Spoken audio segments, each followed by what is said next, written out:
L'accueil des enfants de migrants dans tous les lieux de socialisation de la petite enfance, puis ensuite de l'école, c'est un enjeu majeur en fait, parce que les enfants de migrants, comme leur nom l'indique, sont des enfants d'ici, nés ici, de parents qui, eux, venaient d'ailleurs.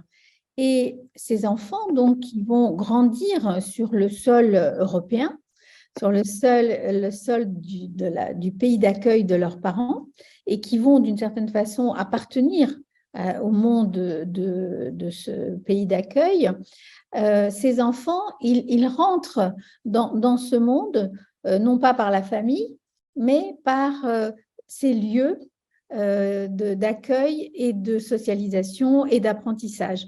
Et donc, c'est comme si pour grandir, les enfants, comme tous les enfants de migrants, comme tous les enfants, ils ont besoin de la famille, ils ont besoin de l'attachement, ils ont besoin de l'amour, ils ont besoin des attentes, ils ont besoin de la langue, ils ont besoin de l'histoire de la famille.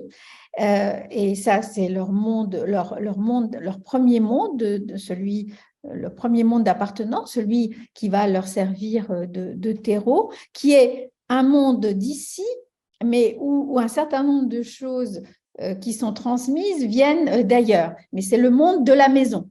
Moi, je l'appelle souvent le monde du dedans. C'est souvent comme ça que les enfants, d'ailleurs, appellent eux-mêmes, les enfants de migrants appellent ce monde de la famille, ce monde du dedans. Et puis, monde qui est minoritaire, hein, puisqu'on est, on est en migration.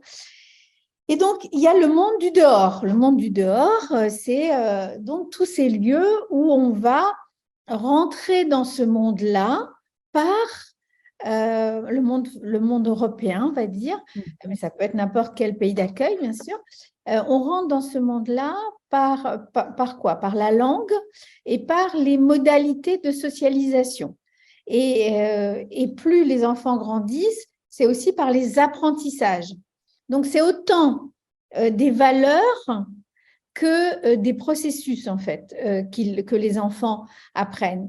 Et ils apprennent, une fois qu'ils ont le monde du dedans et le monde du dehors, la définition même d'un enfant de migrant, c'est quelqu'un qui va qui va mélanger, qui va métisser, nous on dit, les mondes d'appartenance, leur monde d'appartenance, et avec ce métissage, chacun à leur façon, ils vont devenir des enfants contemporains d'ici.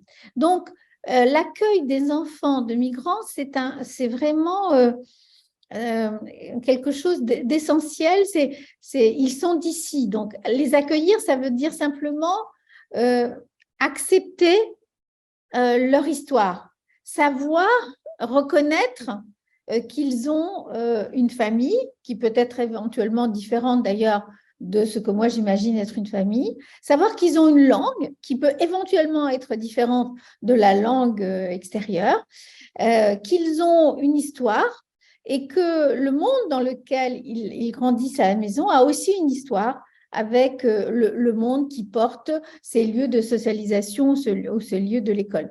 Et donc, l'enjeu pour tous ceux qui sont dans ces lieux de socialisation ou ces lieux scolaires, éducatifs, c'est d'accepter, de reconnaître cette singularité de ces enfants qui, par ailleurs, est une force.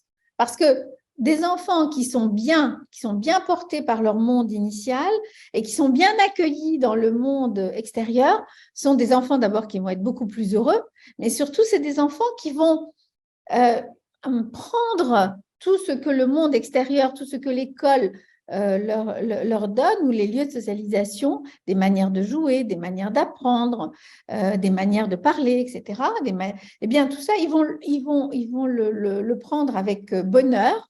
Ils vont le prendre d'autant plus facilement qu'ils peuvent s'appuyer, par exemple, sur les choses de la maison et qu'il n'y a pas de contradiction, que le monde extérieur ne considère pas que pour bien apprendre à l'école ou pour bien apprendre dans un jardin d'enfants, pour être bien dans un jardin d'enfants, il faudrait effacer tout ce qui appartient au monde initial.